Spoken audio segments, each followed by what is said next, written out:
And let's continue our message in the book in First Corinthians, the book of First Corinthians. So we are still in our series of messages, unity and purity.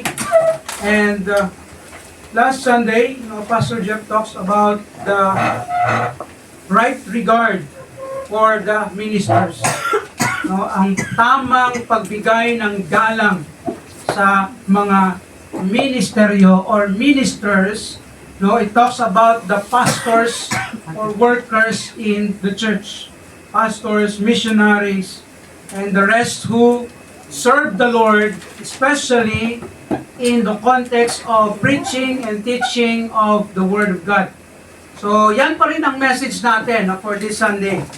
But I will continue the passage, and there are things that we need to consider in this Sunday's message. So, still, ang title po natin, The Right Regard for the Ministers. Tamang paggalang, tamang pagtrato, tamang pagtingin sa ating mga leaders or ministers. Because the problem, or one of the problems in the Corinthian church, kaya nagkaroon sila ng divisions among the church members. They have this favoritism, they have factions in regard to the ministers. Maraming sa mga leaders na dumaan.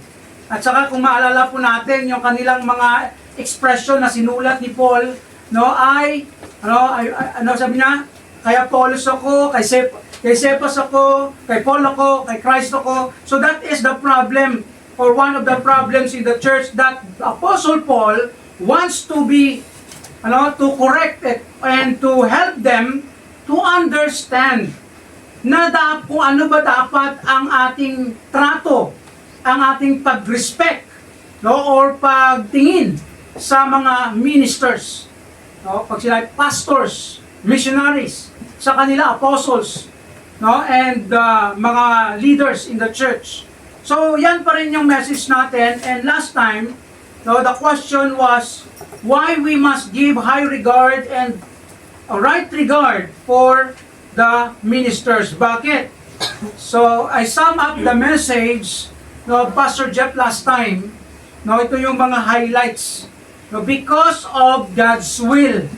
Dahil sila ay apostle at pinadala sila ng Diyos, God called them by the grace and the will of God. So the pastors, the apostles that God gave them are given by God's will. So sa tawag sa Tagalog, yung kalooban ng Diyos. Yun ang mga ini-emphasize ni Apostle Paul at narinig po natin last Sunday. Because this is the will of God, or God called them and gave them to us, to you. Sa kanila, sa Corinthian church, and even to us, as a church. Kaya po kung sino man ang binigay ng Diyos na pastor, that is His will. Amen. For you, for the church. Kaya po we need to consider that kung sino man ang nalagay na maging leader, maging pastor, we need to give right regard. Tamang paggalang. Because that is the will of God and that is for the glory of God. And second, because of God's word. Hindi lang to sinabi ng Diyos, but ang mga, sabi sa verse 1, sabi dyan ni Paul, let a man account of us. Kailangan nyo kang i-account o tingnan as of ministers of Christ. So, ministers of Christ, ibig sabihin sila ay servant of Christ. Mamaya i-emphasize po natin yan. And then sabi niya dito, and stewards of the mysteries of God. Sila yung steward, sila yung nagmamanage. Ang mysteries of God dito, it refers to the truth of the gospel. Na ang mga apostles, pastors, sila yung in charge sa gospel o sa salita ng Diyos na binibigay sa atin. Pinapakain tayo. That's why last Sunday, that's the emphasis of Pastor Jeff, that we pastors are giving you the spiritual food. Amen. Therefore, we must give regard or right regard. Kasi ang problema, pag hindi right, no, ibig sabihin wrong. No, opposite of right is wrong. No, tamang paggalang. Because that the problems or the tendency for us na bata pa yan. Minsan yung ang problema sa church. No, that because the pastor is younger than me, so toto, Ilonggo sa amin yan. No, ibig sabihin parang sa Tagalog totoy. No, parang wala ka pang kulang pa kinain mo. No, mas matanda kami sa iyo. Ganun yung mindset minsan. I think that is not right. Yeah, amen. Whatever or how no matter how young the pastor is, we must give high regard or right regard. Amen. Because that is what the Bible says. The Word of God says. And we are, steward of the Word of God. And also, the third is because of God's Word. No, because ang ministers, servant of God, and the manager of God, mahirap po ang trabaho ng pastor. Kaya ang tawag servant, ministers. No, kung sa Tagalog pa sa amin, sa Ilonggo sa amin, manog pangabudlay. No, sa Tagalog, ano yung manog pangabudlay? No, alipin. No, parang ikaw yung gumagawa ng mabibigat na gawain. Yan po actually ang concept ng manog pangabudlay or parang alipin. And the ministry is not easy ministry. Yeah, amen. It is hard.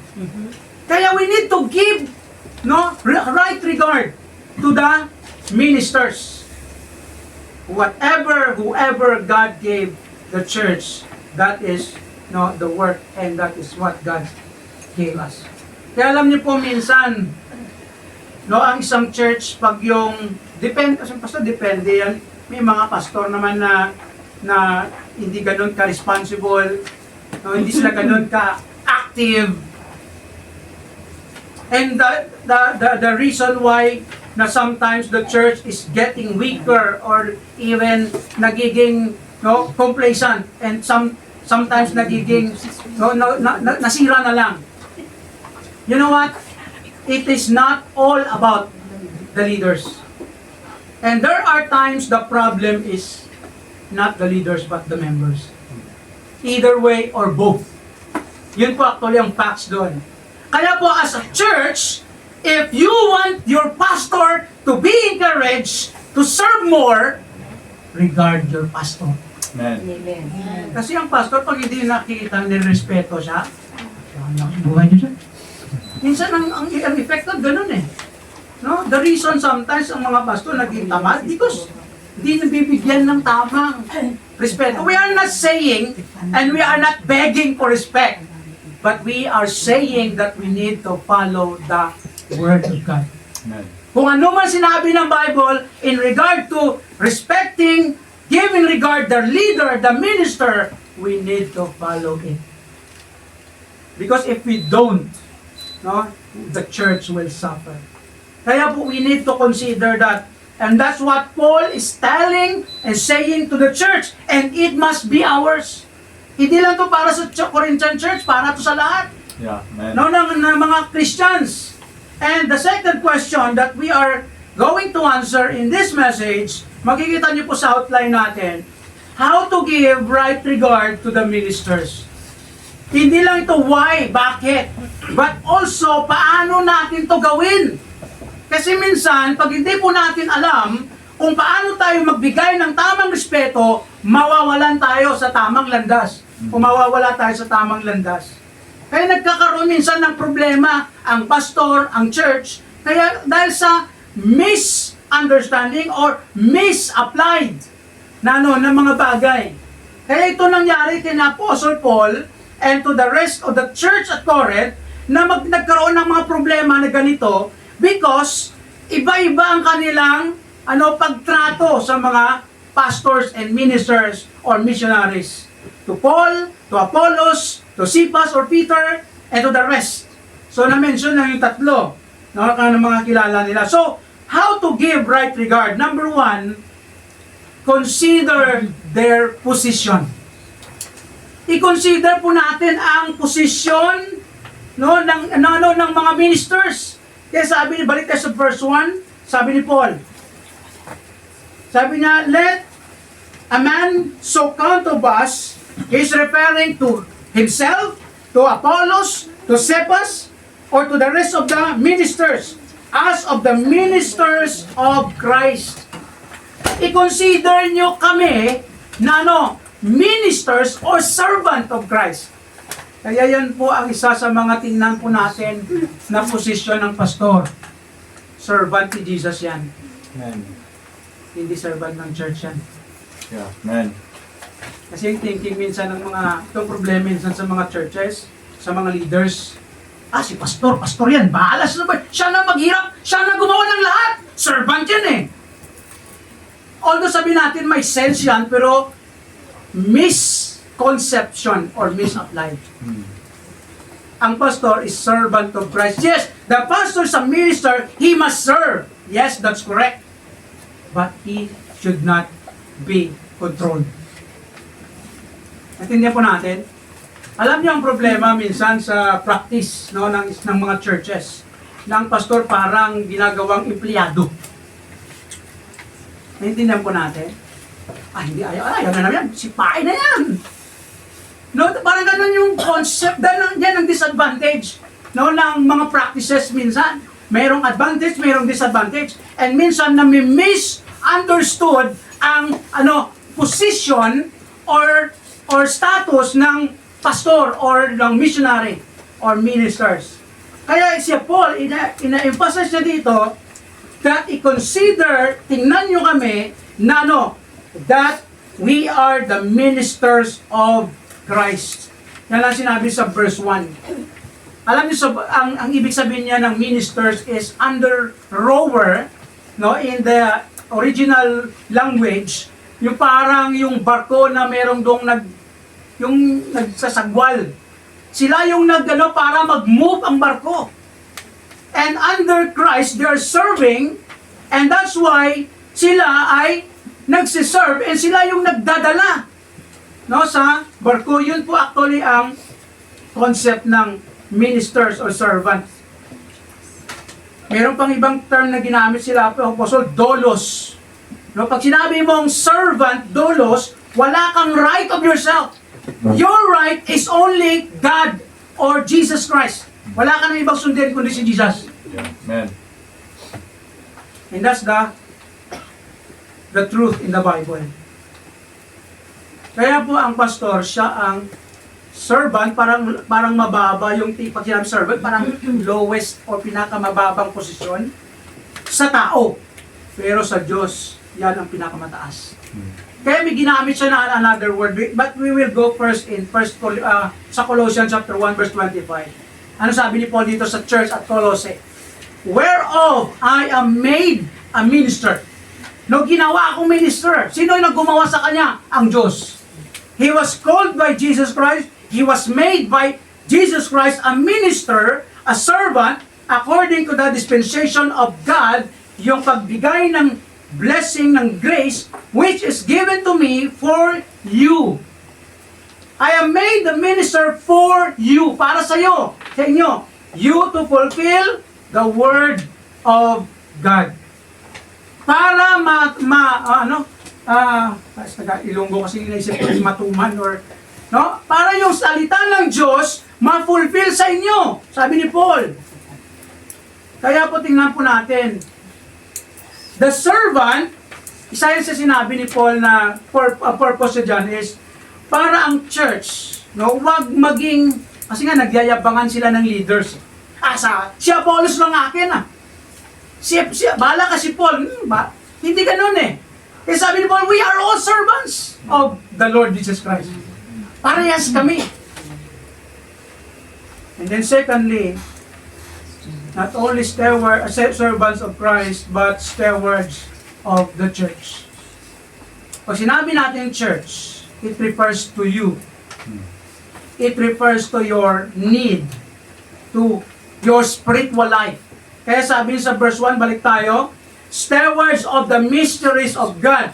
They are stewards, ang sabi ko kanina, mysteries of God refers to the truth of the gospel, the word of God, the message. Ang mystery, bakit sinabi ni Paul na mystery? Ito po ang gospel, ang church, na message ng Diyos, from the Old Testament, tinago po ito. It was hidden for many generations. Sabi din sa Colossians chapter 1 verse 26. Sabi niya, even the mystery which had been hid from ages and from generations, but now is made manifest to His saints, to you, to us. Ang mystery of the gospel. Tandaan po natin to. Sabi sa verse 27, to whom God would make known what is riches of the glory of this mystery among the Gentiles, which is Christ in you, the hope of glory. Amen. The mystery is the gospel that na masave ka at si Jesus Christ maging sa'yo, sa'yo ang hope natin, salvation natin. And verse 28, whom we preach, warning every man, and teaching every man in all wisdom, that we may present, take note the purpose, present every man perfect in Christ Jesus. Amen.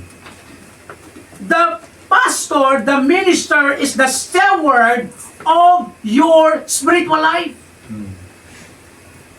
Kaya we need to consider that position of the pastor. We need to see and think that the pastor is in charge, manager, steward of your life, Amen. spiritually speaking. In verse 29, whereunto I also labor, striving according to His working, which worketh in me mightily. Kaya po ang pastor, siya po ang binigay ng Diyos para sa church. Kaya kung sino ang binigay ng Diyos na pastor, consider it Amen. as a servant of Christ. Pastor, ang pastor yan, abad naman yan. Baka hindi pinapakain kaya tamad. Di ba? Isang ganun eh. Papakainin yung pastor. Lagi, sisipag yan. Bro. Ano sa English, papakainin nyo ako ah. Busog naman ako lagi. So, but the point is, no, we need to give proper respect, no, right respect, or honor, or regard, no, sa ministers. Kaya tingnan po natin, ito yung note. Ministers are servants in relation to Christ and manager in relation to the church. Our primary concern is your spiritual life. Therefore, you must listen to our advices in regards to your spiritual growth. For example, you must have time with the Word of God. Hindi lang po ito advice, it is the truth in the Bible. Join prayer meeting and grab every opportunity of fellowship and seminar regarding to your spiritual growth. Amen. Kaya ito yung mga concerns na dapat bigyan natin ng pansin. Kaya kami ng mga pastor, ito yung ang binibigay namin o in-encourage namin na kung ano mga opportunities na binigay ng Diyos sa atin, grab it! Amen. Don't waste it! Kaya this coming seminar, no, I hope that everyone will join. Amen. Magbayad na kayo mamaya. Magbayad na ako. Alam niyo po ba, we are so blessed na tayo binibisitahan, pinupuntahan tayo sa ganitong seminar. Sa Pilipinas, mahirap yung agilapin yan. Mahirap ka magpabook sa mga speakers na ito. Mga doctors yan. Doctors of divinity, ni doctors of physical, ha? No? Doctors of ministry, doctors of theology, may mga title yan eh. Kaya po tayo, we are so blessed to have that, and that is once in a lifetime experience.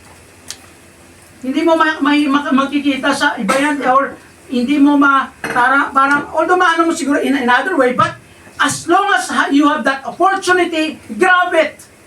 Because it is for your growth, for your spiritual nourishment and growth. Kaya po that is our goal always. And not only consider their position, but consider their practice, or ang kanilang ginagawa. Kaya sabi dito, what practice of the minister that we must consider? Number 1, their faithfulness in the word. No, kung yan ang pastor na yan, faithful siya sa salita ng Diyos, pag nag-preach siya based on the word of God, that is faithfulness. And whatever the word of God says, kung yan ay tama, totoo, hindi naman mali, accept it. Amen. Because we are accountable in the presence of God. Kaya sabi ni Paul, ang advice sa verse 2, moreover, it is required in the stewards, the ministers, that steward, that a man be found faithful. Faithful in the Word of God. Nang ang isang minister dapat, pag nag-preach siya, always based on the Word of God. Hindi yung piling-pili. Di ba minsan ganun eh. Pipiliin ko lang, ayaw ito, para hindi sila masaktan, wag ko ito i-preach. Hindi po ganun. That's unfaithfulness in the Word.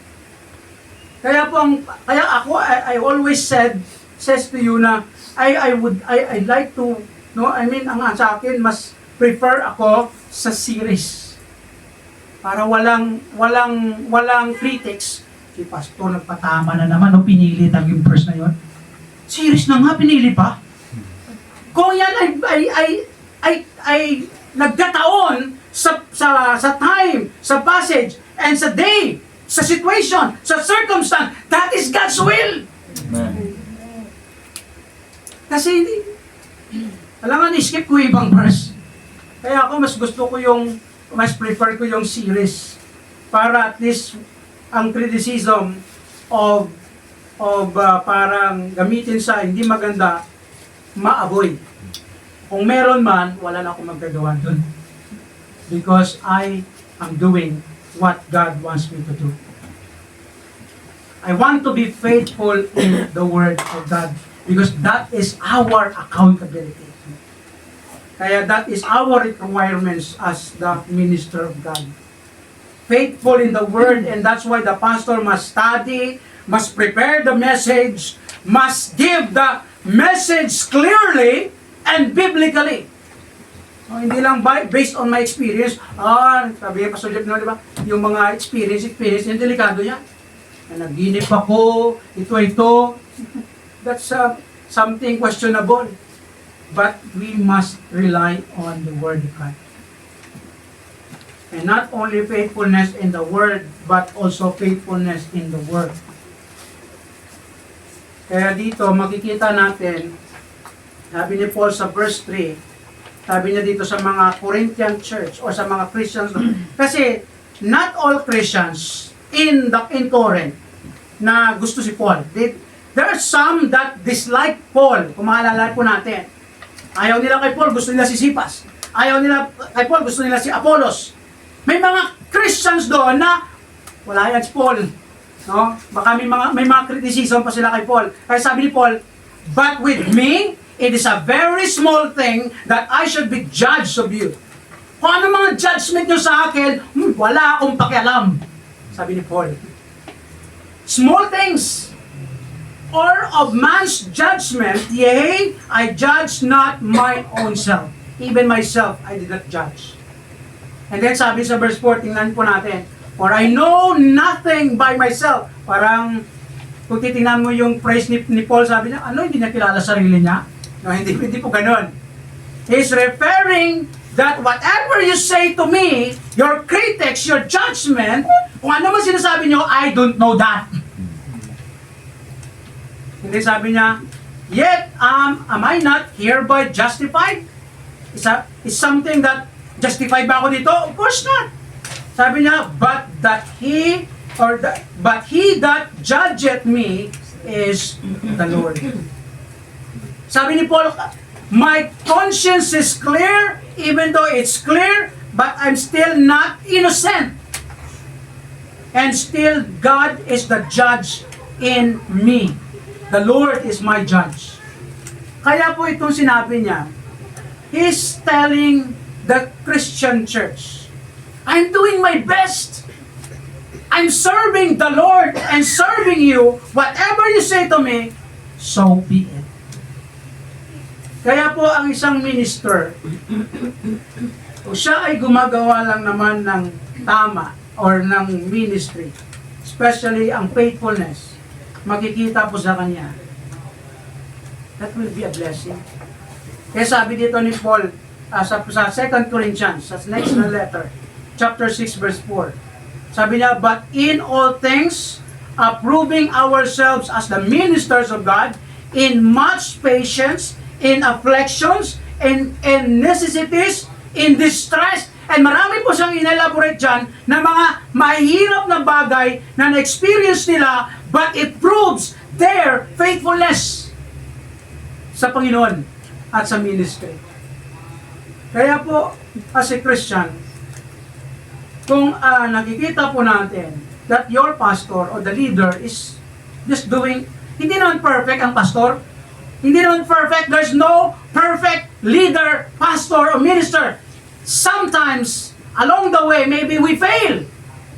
But it should not destroy the image of the sacrifices and the faithfulness of that minister, if there is.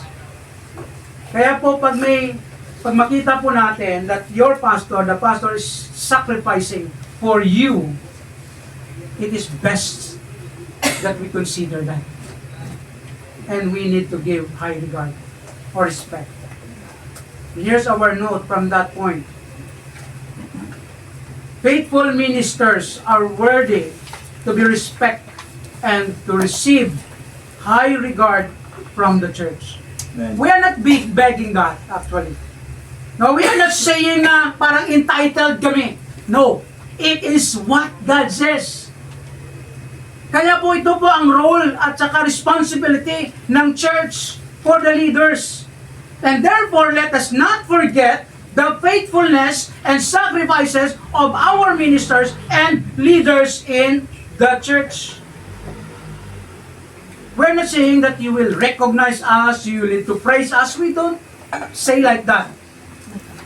What we are saying is just follow the biblical principle of the Bible. Amen. Sundin lang natin yung Bible. Amen. Kaya po, tandaan po natin. No, as Christians, tandaan po natin ang sinasabi ng Bible at para magkaroon tayo ng magandang relationship in the ministry, in the church, we need to follow this exhortation of Apostle Paul for us to enjoy and to grow. And thirdly, finally, consider their personalities. I-consider natin ang personalities ng mga pastors o ministers. Magkaiba po.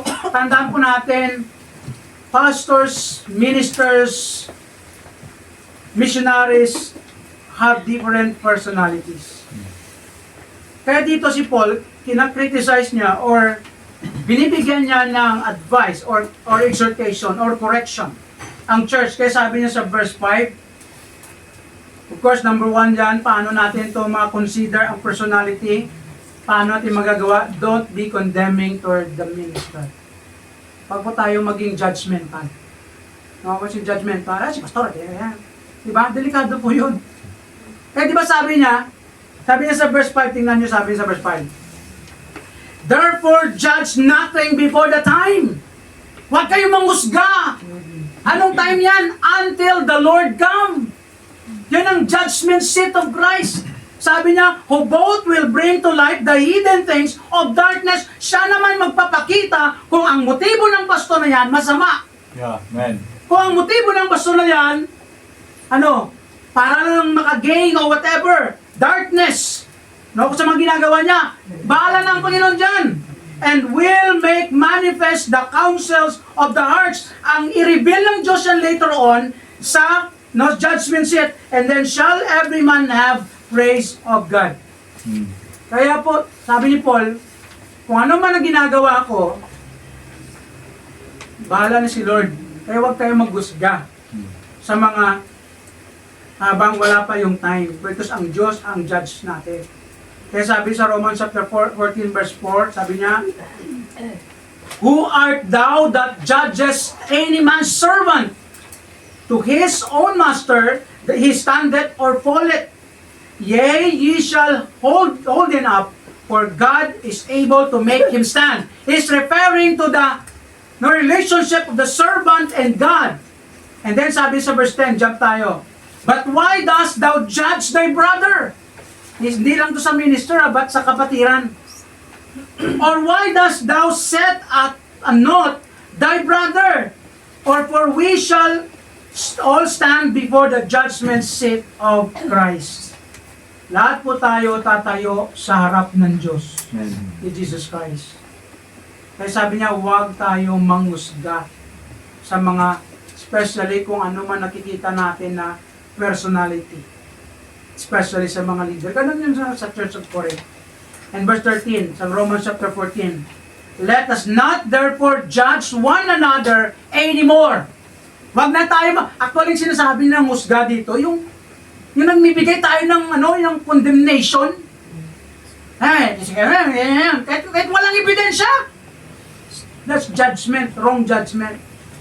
Then sabi niya, but judge this rather, that no man put a stumbling block or an occasion to fall in his brother's way.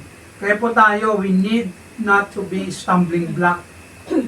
Kaya po mag-ingat po tayo when we make conclusion in circumstances. Yeah. Amen. Kaya minsan ang problema po natin, misunderstanding. Hindi lang nagkakaintindihan. Hindi lang nagkakano kasi iba yung ibig sabihin, iba man yung, ganun ba? Personality sometimes ang problema. Ay, laging nagsisigaw yan eh. Malay mo, hindi sigaw yun sa kanya kasi normal yun. Kaya may mga iba yung mga personality ng tao. Especially ng pastor. May pastor na, grabe magsigaw! Kasi ganyan yun siya eh.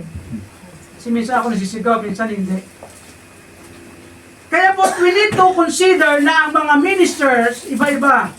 Do not be condemning towards the minister. Unless kung masasabi mo talaga, si pastor ay may kulukuhang ginagawa yan. Kung may ebidensya, okay, so be it. But still, the Bible says, we should not condemn Amen. or judge na parang, wala na yan, ganyan-ganyan, impyerno na yan, delikado po yun. That's condemnation.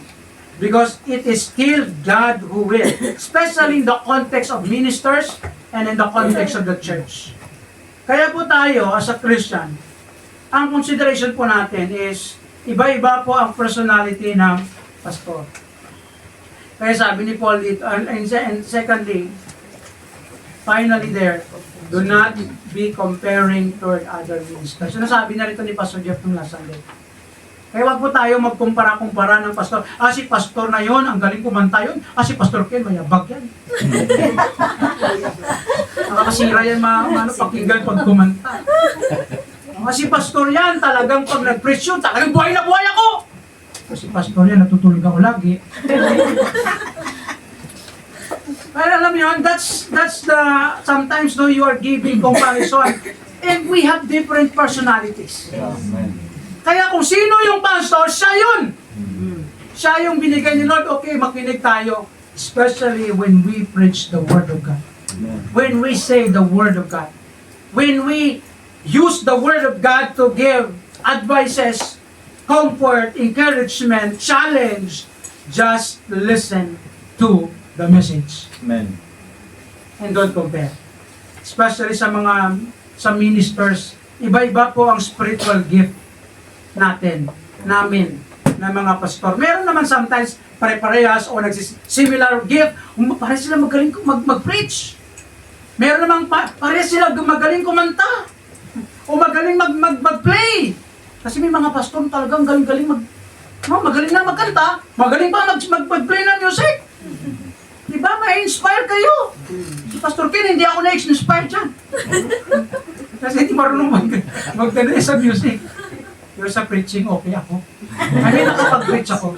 Kaya sabi ko dati, pa-preach nyo lang ako, paturo nyo lang ako, huwag nyo lang pakantahin. Pero wala tayong magagawa pag walang song leader. So, always remember that o consider natin na iba-ibang personality ng pastor. Yeah. Amen. Kaya kung sino ang present ng na pastor na binigay ni Lord, that is for you. Yeah. Give respect, honor, or high regard. That is what God wants us to do. Kaya sabi ni Paul sa verse 6, sabi niya, in these things, brethren, I have in figure transferred to myself and to Apollos for your sakes, that he might learn in us not to think of men above that which is written. Kaya po, wag po nating think of men above. Ang ibig sabihin niya, pag nagtingin tayo sa mga ministers, tingnan natin ang patas. Sabi ni Paul, wag yung tinataas mo na yung isa, pinabagsak mo yung isa.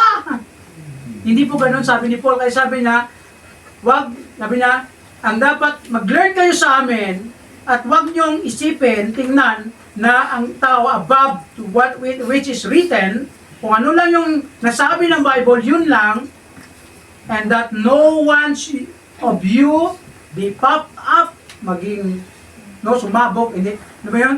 Lumobo yung ulo, o something, pop up yan, it's pride. For one against another. Ayan, nagyayabangan kasi sila.